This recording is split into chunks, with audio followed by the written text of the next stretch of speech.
Sorry, people need to come in before it. Good morning, everybody. Welcome to Core Group Resources webinar, The Search for Tech Personnel. I'm Bob Sutton. I'm hiding behind the camera today, but with me I have our two hosts. Surprise, surprise, there was a roster change. We had a few injuries, and so we added some new players on the field this week, and that is our CEO, Matt Furman. Say good morning, Matt. Good morning. And our Armando Losada, who is a technology recruiter here at Core Group Resources. Welcome, Armando. Hey guys, good morning. Matt, why don't you give us just a quick rundown of your background in the tech space, and we'll dive into the content. Yeah, so obviously technology has a lot of different meanings. Most of the technology we're going to focus on today is primarily in the cloud.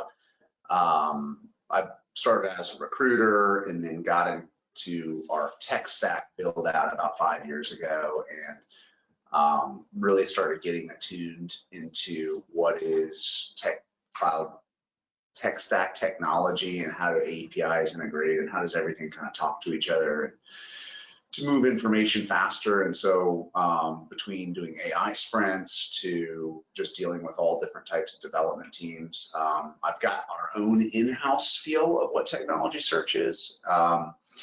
But a lot of it, I mean, I'm a licensed mariner by trade, so I learned to sail on ships, which probably set my techie back by about a decade. So I finally just caught up, and so that's kind of where we're at right now. Yeah.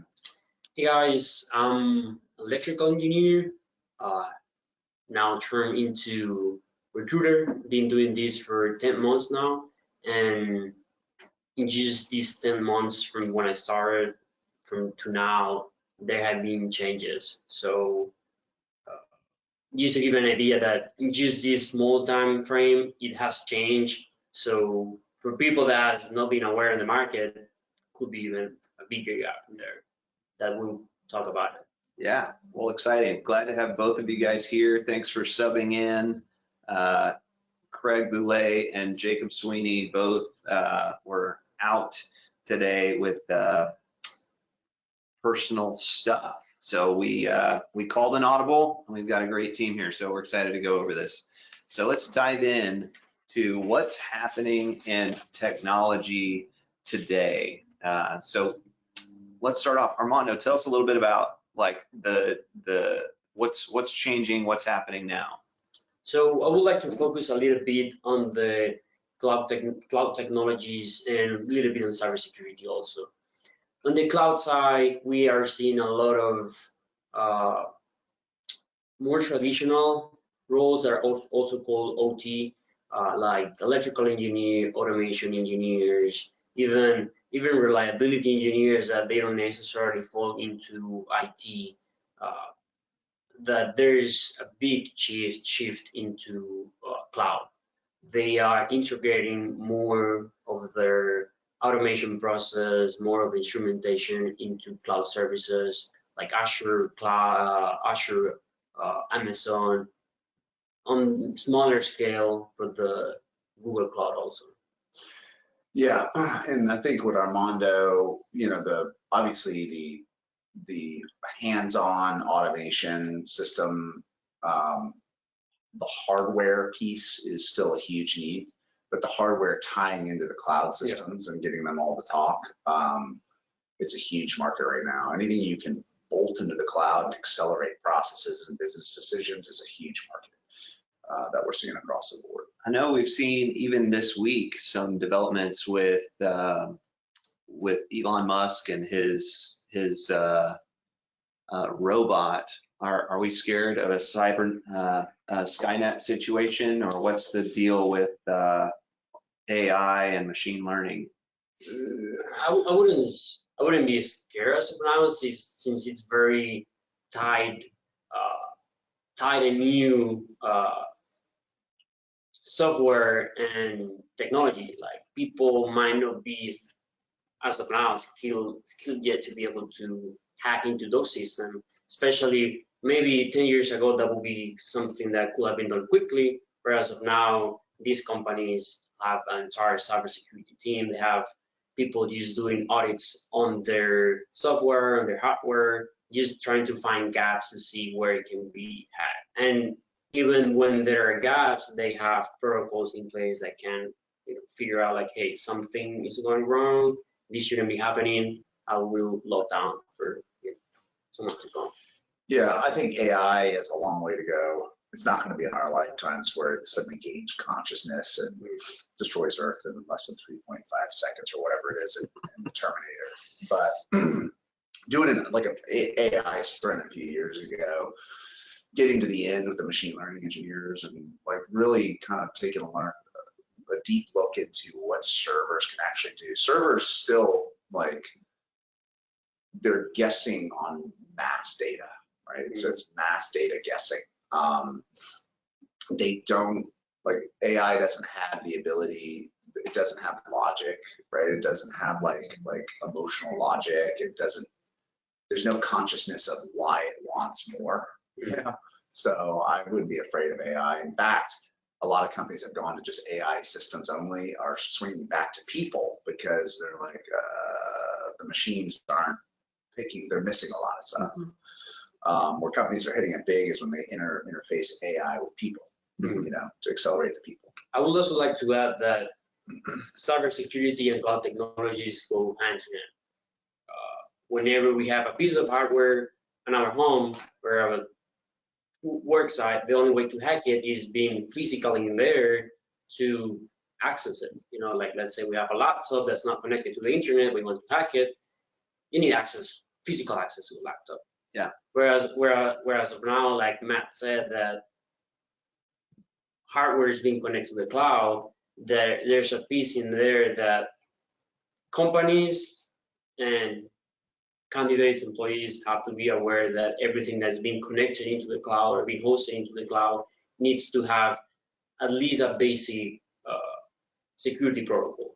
And going back to the traditional roles of automation, electrical, process engineer, more of manufacturing side of it, they are being required right now, probably not to be an expert, because usually there's a cybersecurity or network engineer taking care of it, but they need to be aware of at least best practices on cybersecurity if you are integrating something into the cloud.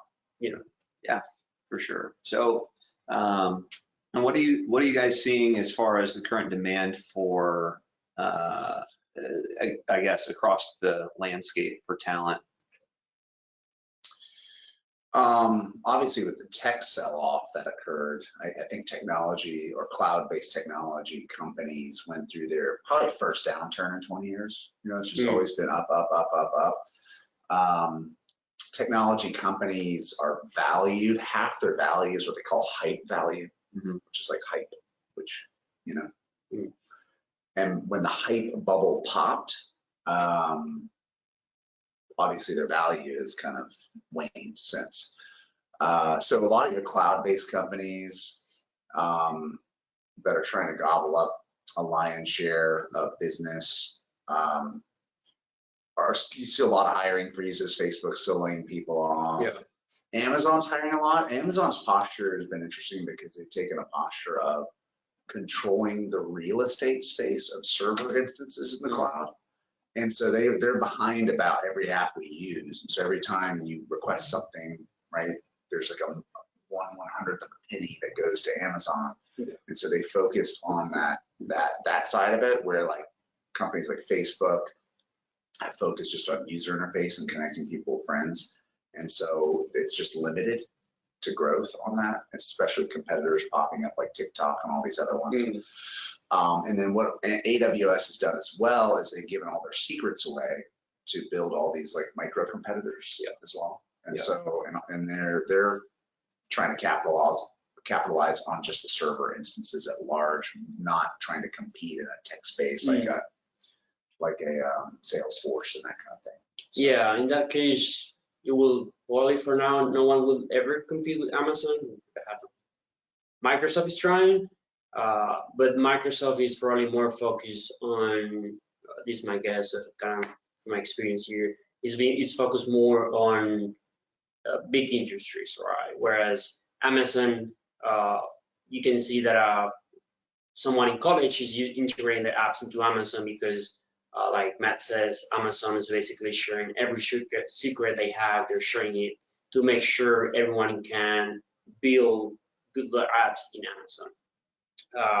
And as far as foreign demands, I would like to add that because of the amount of knowledge that's out there, traditional degrees, they don't have. Maybe some college are going to have it, that they will give you some training on cloud, some different techniques, but it will heavily depend on your basically free time to do some research on licenses out there. Yeah, traveling to kind of the leading edge of technology. Technology is resetting itself. It used to be every 18 months, and it was every year, then it was like every 9 months. Now it's like about every 6 months, and I think we're almost like every 3. Someone creates some new widget or some new way of processing information to bring things, to accelerate things faster. And so traditional college degrees actually slow development down, because your professors are typically tenured professors, and when you're tenured, you can't be fired, right? And so maybe they're teaching what was relevant 10 years ago, and so by the time these kids are getting out of school, there's this technology advancement gap that's formed, and so they get out with a degree in hand, but what they were taught was relevant 10 years ago, and so their value is actually less.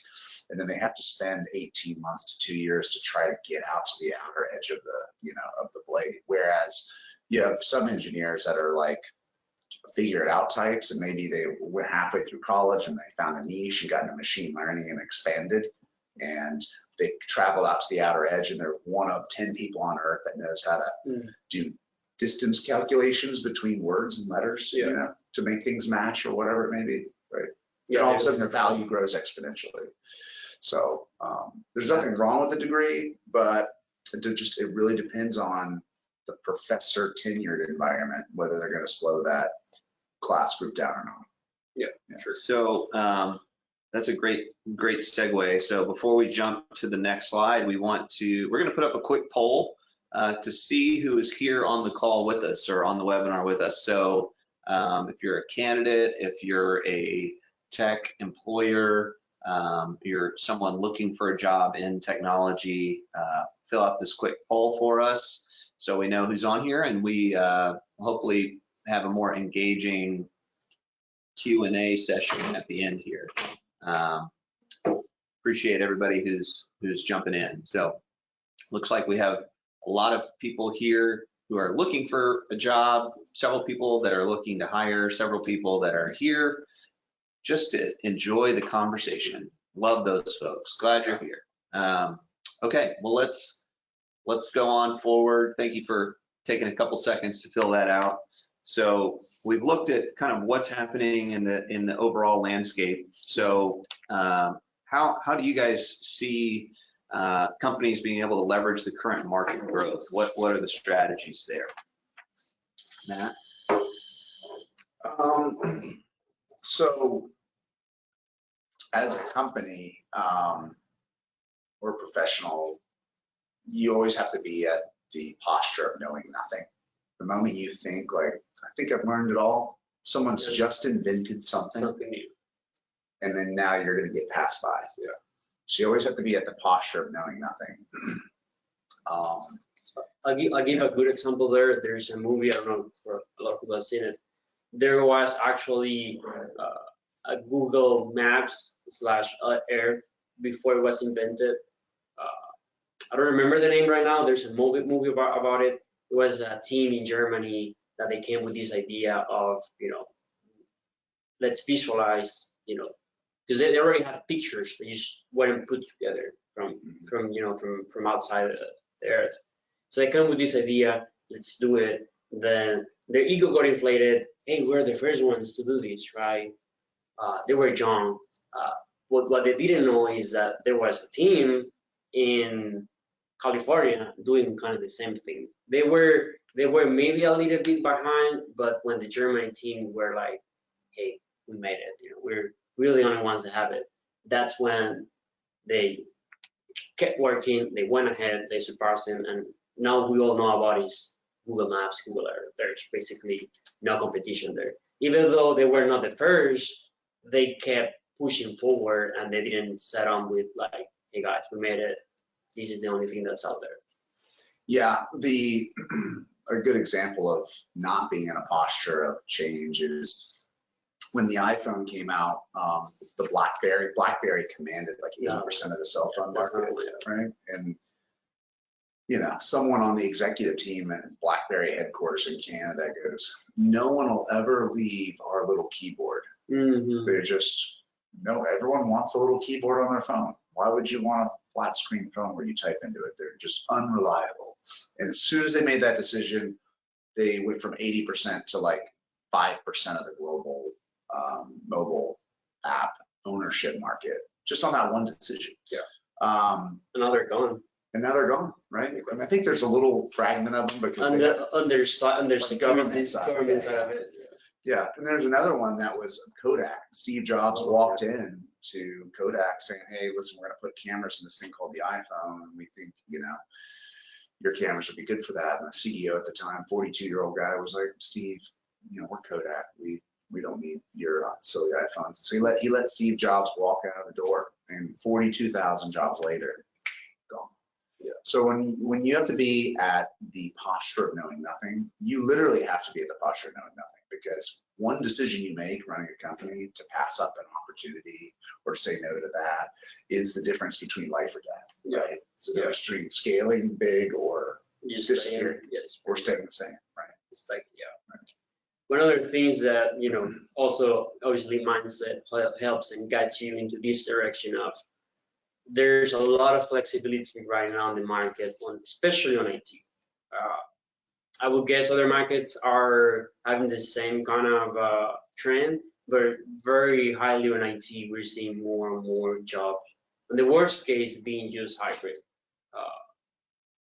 A lot of roles were fully remote before. They're going to continue being remote, but at least 2 times or 3 times the ones that were before are now remote. Even people that work in manufacturing environments on site, they're having a hybrid schedule where they are monitoring everything from their home, and if anything has to be done, they'll go on site, fix it, go back home. That's something that would help a lot with, you know. That's actually a great point. So we wanted to show this employee engagement trend that the Gallup company, that, you know, they do surveys and landscape for kind of the job market overall, but showing how actively engaged and actively disengaged employees are. And you've touched on a few of these things already, both of you, but what are some other things that, you know, with 2/3 of the employee, 2/3 of employees in the United States market are actively or are not engaged, 18% actively disengaged, which I don't know the terms or what makes that up or what differentiates there, but how can employees reverse this trend? How can employers reverse this trend, especially in the technology space?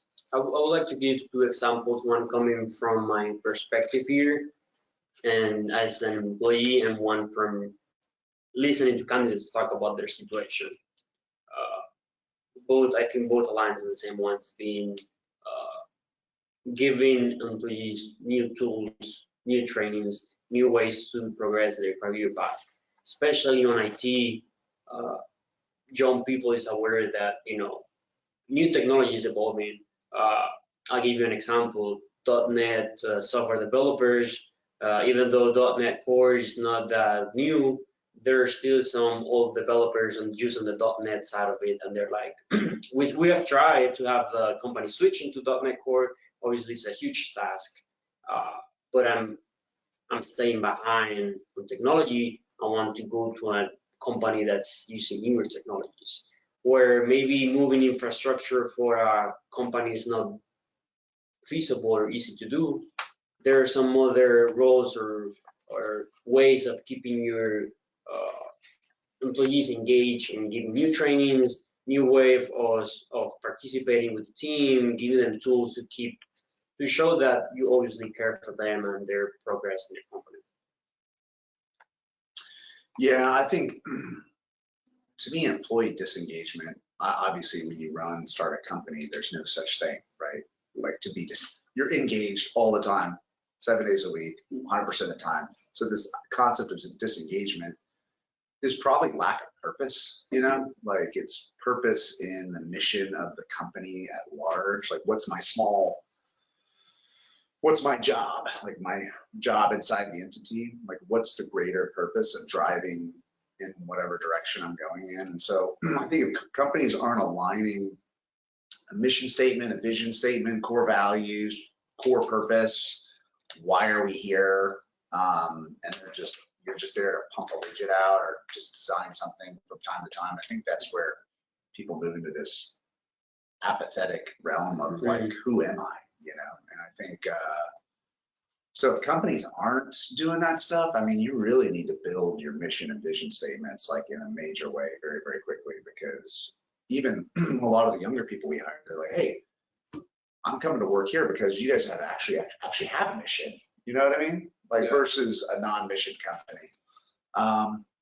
For those disengaged employees, man, I just don't see how you stay employed for long or even go anywhere. You know, I mean, you've got to find purpose within yourself. You have to have a vision of where you're going, do a vision board, write goals down where you want to go, and then start casting your will in that direction to build out whatever it is on wherever you want to go. And if you don't have a vision of where you're headed, then yeah, things can be very short and get disengaged. But to be disengaged, like we only have 100 years on earth, to be disengaged like half your life at an employer just is a sad state of affairs. I think it's sad for both of them, you know. It's a really sad story. The employees are not gonna obviously be happy being there, and while they're not happy, they're not gonna be able to be at their 100%. Not saying every employee is gonna be at their 100% every day, because you know life happens. But the most we can have someone be, let's say, 90 to 100% every day, even some days pumping to 110, 120, the better results both the employee and the employer will get, you know, long term. And I've never seen things manifest for someone out of just slack, right? You're always engaged in some direction headed towards, and there's like a path that opens through hard work. It's not like just you sitting there and you just happen to apply to the right job at the right angle, interview well. And some people get lucky and they end up somewhere, but it doesn't last long. Like you have to have your will casted to great career trajectory, which means engaged. Yeah. Which means traction. Yeah. So along with that, moving forward, how can candidates be successful? What are especially in technology, what are the things that job seekers and currently employed folks in the tech space, what can they do to continue to be successful in this industry?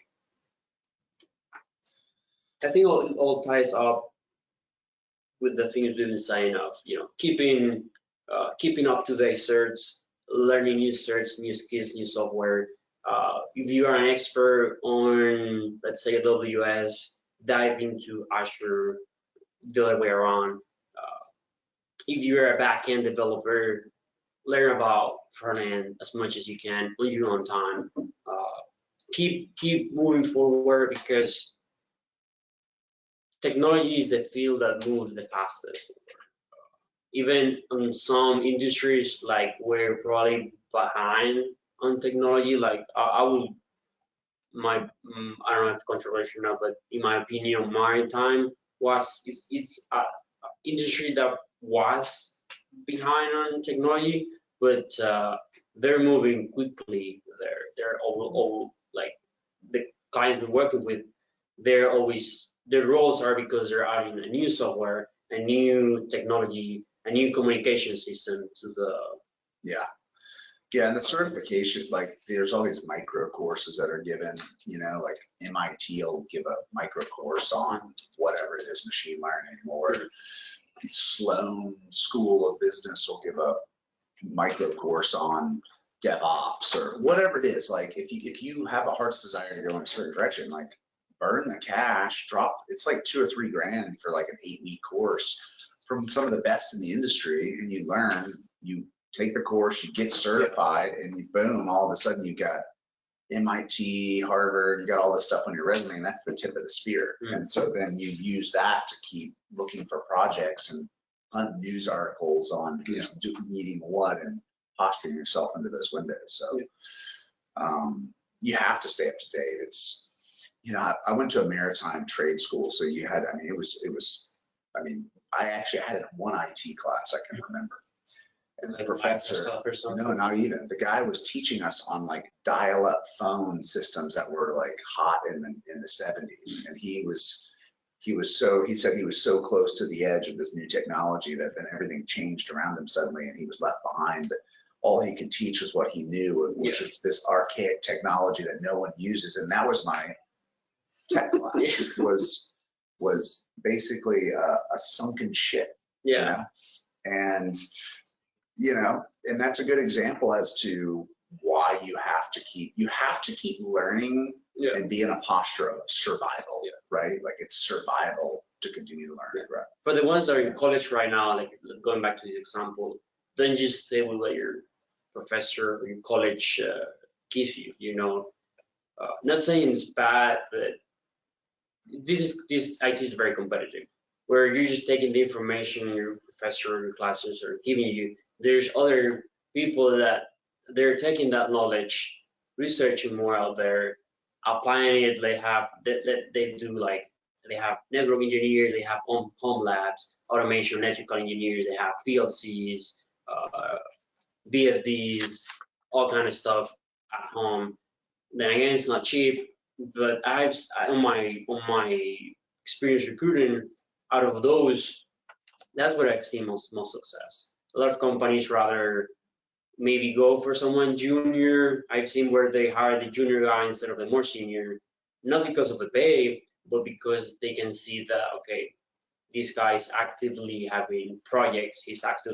They ask him, have you worked with, let's say, do you have experience with AWS? And they're like, well, none of my previous job I've worked with AWS, but on my free time, I deploy projects and systems on AWS. They show their projects, they're in love with the projects because, you know, it's as good as having work experience on it, and they get hired. Whereas someone that's just working on it may have a different attitude of, you know, I'm an expert on AWS. What are you asking me about it? Yeah. Very cool. Well, good content here. So we're coming up on the 30-minute mark, and so we like to keep things short and sweet. But this part is just as important. So we're going to move forward to our Q&A, question and answer portion of our webinar. Thanks so far, guys. I'll keep these engaging, as well as for all of the webinar participants. If you have questions, feel free to write those in the questions bar. We'll try to get to as many as we can. We had a few pre-populated that came in through the registration, so we're going to start there. But if you've got them, we're still live, so feel free to add to. Okay, so let's start with this is one that we get a lot. How do I break into tech with no IT background or experience? That's like maybe the #1 question on anyone who's outside of technology. They want to know, how do I get into technology? I'll give you one very recent example. Just one candidate, I spoke with him yesterday. He went to medical school for about 2 years, didn't like it. Then he moved to political science. He says he didn't like it also, but stuck through. He graduated about 2 years ago. But he tried working on it. He didn't like it. He saw there was first, I remember from where, on data science. He took it. It was 6 months one. He took it. He enjoyed it. And all he has is like a year and a half of experience with data science, but he has taken several courses in there, even though he has no IT experience. He has never done anything in IT, and right now he's getting an interview. But he put the effort, right? He never like said, I will give up. It's hard. It's money that I have to invest. Because remember, that money that you're 2,000, 3,000, 6,000, it's investing in yourself and your experience. It's possible. Obviously, it's not the easiest way, especially when you come with a different degree, but it's very doable. Yeah, and if you're willing, you know, if you're sitting there and I love technology and I pick on the wrong career path, take some certs, and then be prepared to take a lower level job, like strike in at the lowest level. You know, you might need to go down to get in. You know, like, why are you taking this lower level job? Well, I want to learn. Well, that's motivating. Yeah, if you're willing to humble yourself into a lower level job to get in the game. Then, yeah, that's another thing. They have to be able to manage their expectations, right? If you have your traditional job that you were making X amount and you want to shift to an IT, they're offering you lower. yeah, You also don't have the probably quite experience that you have in your previous jobs. yeah, there's a trade imbalance. Once you head down a career path over, call it 5 to 10 years, you know, to switch, you really have to be a dynamo in one widget that no one else can find. Right, we got a call. Remember, we got a call from a company a couple months ago. Just reached out and called us, and they were like, "Hey, we're looking for software engineers, 3 years out of school, working inside of AWS with tech stack, and paying $400,000 a year for kids 3 years out of school. There's not enough software engineers in the world right now." Well, I want to point out one point of clarity. You guys have said, you guys use the term certs. That's short for certifications, not certs. The breath mint learned a couple of weeks ago that certs, the breath mints, are discontinued. You can no longer find them. They went discontinued in 2018, in fact. Are you certain? I am certain. They used to be at the bottom of my mom's purse every time I asked, but they are no longer available. Certs are not available, but certifications are available. So generally speaking, if you're trying to get in, would you just say generally education first? You can't really get in without some sort of education, whether that's online classes, auditing, or... That's not true. I think it will depend a lot on the type of job. I would say both. You can do it without education, but you have to be able to prove. You need to have something. In the case of software engineer or those type of roles, you need to have a portfolio, be as your own website, get a GitHub, any other system that you need to have something. And the more on-hands jobs like automation, electrical instrumentation, I've seen those. They have labs at home, and whenever like, can you do an on-site, interview to see what you're capable of? They're like, yeah, I can do it. They have them. So AWS, anyone can go log on to AWS for free, create an account, and they have a university inside of AWS that'll teach you like your kids can do it. They'll walk you through like how to build a website and how to do this and how to do that. It's like the design is to get you hooked on their system, so you're trapped inside of it forever, and that's how they make their money. But they give the education away for free as the hook in. Well, you enter these, you can do the same with Azure. I mean, our kids should be reading books over the summer, but our kids should be in Azure and AWS free university. Yeah. Just playing around, building widgets and things, right? Yeah. Because that's going to be the future of the workforce. Yeah. There has to be a balance, Sometimes there's stuff that you can learn your own. There's a learning curve. You can learn as much as you can, but sometimes it gets harder when you need someone to explain how something's solved, or a way to do it faster, right? Sometimes you can do it on your own, where it takes you 1 hour, 2 hours to do it, whereas a professor, a teacher, a certification class can show you you can minimize that time, because we also want to be efficient. Yeah, absolutely. So it does sound like maybe not formal education, but it's always a matter of learning. I mean, because it is a pretty challenging industry to break into. That's what I'm hearing. Yeah, that's what I'm getting back. So another question, and you guys have touched on this already, but how important are certifications over experience or existing qualifications when it comes to getting a job? Repeat the question. How important are certifications over experience and landing a tech job? I mean, experience trumps It will. certs every time. Yeah. Yeah. Your ability to do. I had a client once, he goes, I'm looking for a doer, not a pointer. You know, people who do. Yeah. And I think with all this cloud technology now, it's a world of doers. The pointer layers are being suppressed. So you can have all the certs, all the education, all the MBA that was once touted as glorious in the 90s, 80s, and 90s, you know. Yeah. Remember, these roles are mostly hands-on, right?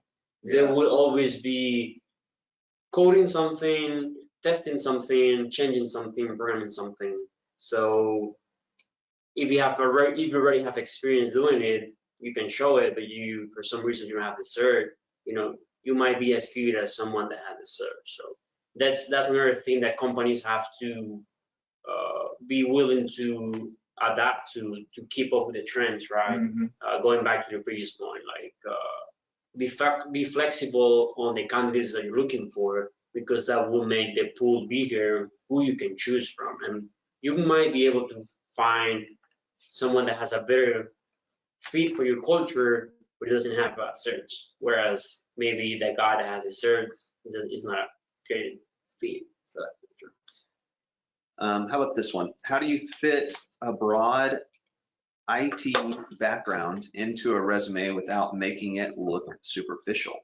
Do you suggest multiple resumes or putting everything in one? I think sometimes having two different resumes helps. If it's so broad, as you said, you come from, let's say,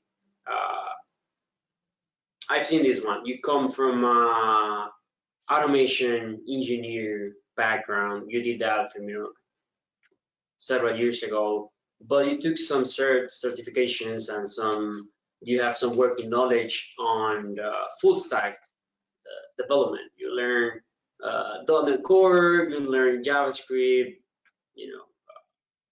whatnot.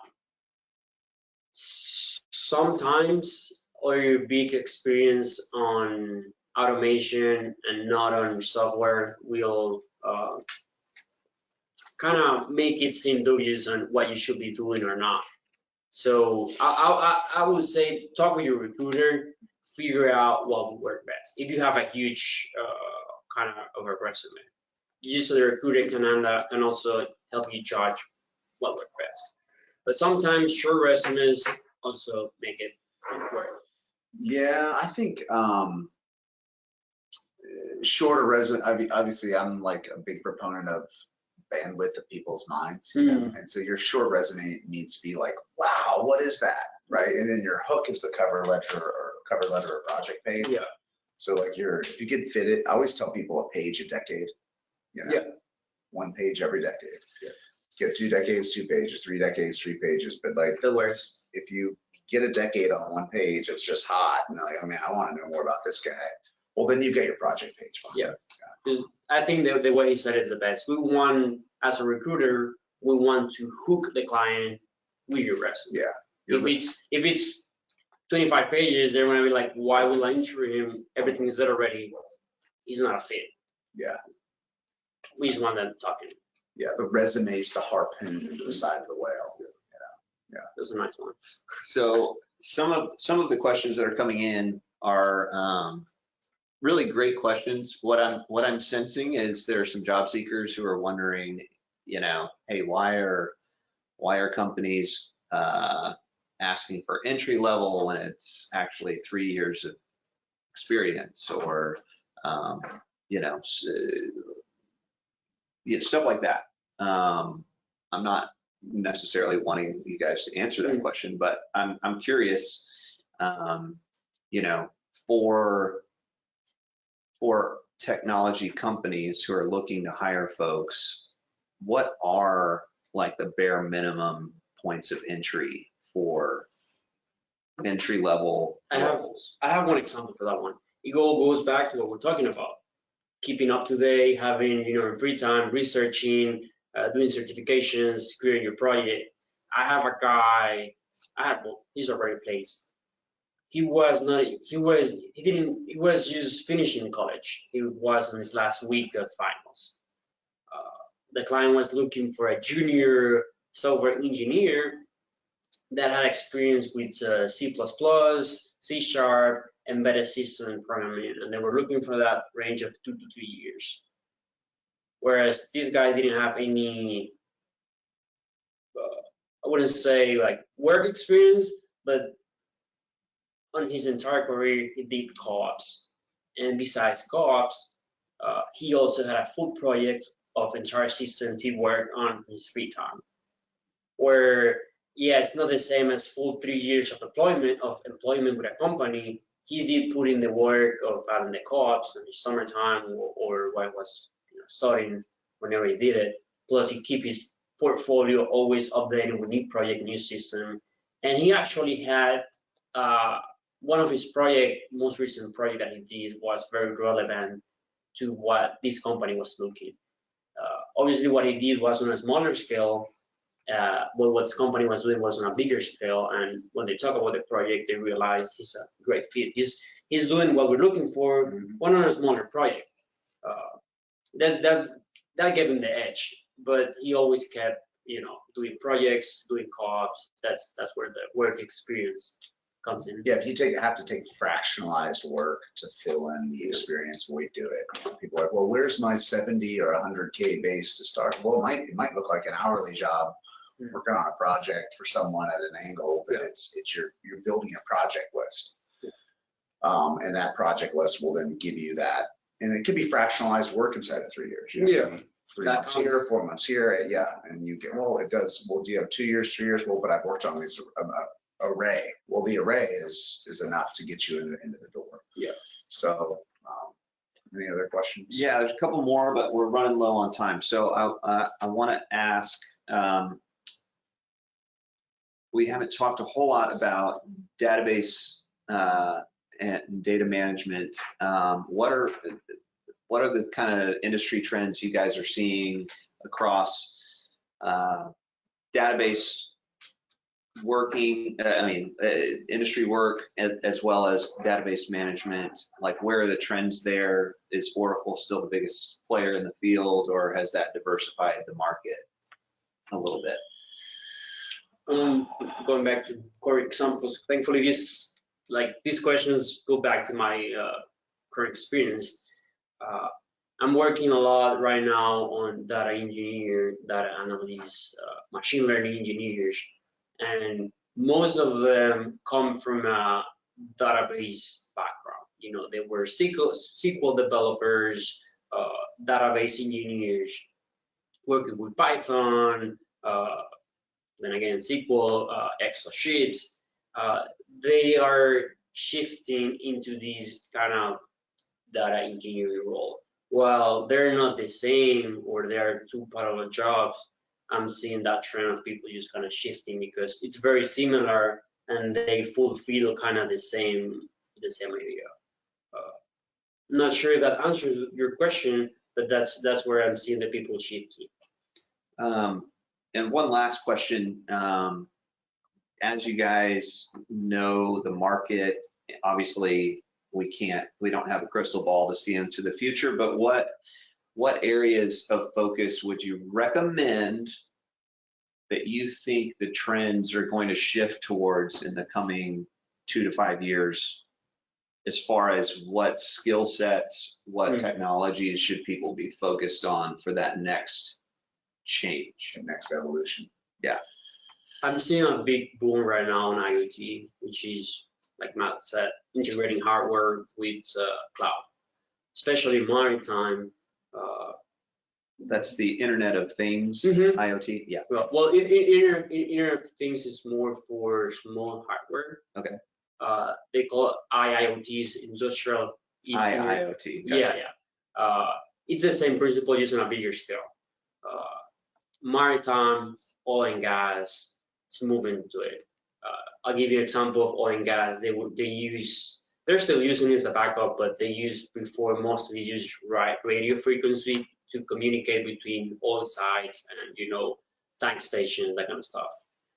Where they're keeping it just as a backup to have, two ways of having information coming and going. But now most of it is going through Ethernet, right? They have their SCADA system where SCADA is a system that reports basically data like the values of instrumentation, temperature, that kind of stuff. That used to be reported through radio frequencies. They have these big radios on the pump stations and those kind of places. And now they're shifting into this IoT cloud kind of stuff. Just making it easier to access. If there's an issue, you can resolve it through connecting. Getting your laptop, you connect to the cloud, you're gonna see the numbers, connect, fix. Same with maritime. A lot of our clients are maritime, and on the IT side, they're moving basically the entire servers and entire system into the cloud. Yeah, I'd say cloud data engineering is like software engineering. But for instance, I had a neighbor the other day he's a realtor, and he said his company spent $600 million on a tech stack upgrade as a realtor company. That's pretty incredible. But like when you click on Zillow, suddenly, you look at a house and suddenly your IP address is located, your contact information is released, and so you become a hot lead, and you get sucked into this data funnel. Yeah. And now my phone's blowing up and people are calling me and the flyers are showing up, and all of a sudden you just get sucked into this world before you even know it. Right? Yeah. That's kind of where things are headed. It's taking cloud-based technologies, bringing them down, if it's industrial systems, if it's service companies, if it's financial companies, whatever, and like accelerating a process. If it's sales, if it's information processing, that's where I think it's going to be hot for a long time. Yeah. Cool. Well, we will keep praying that Terminator does not arrive in the near future. Just wanted to say thanks to both of you. Thanks to everyone online who's joined us for today. You've got Matt Furman and Armando Lasada here. Email address is on the screen and our company phone number. So feel free to reach out if you've got extra questions. Apologize to everybody who wrote in that we didn't get to your questions. We will be just sleeping and dreaming about those answers for the next few weeks. So thank you for that. Thanks again. We really appreciate it. Thanks for following along with Core Group Resources, and we will see you next time. Hey guys. Bye.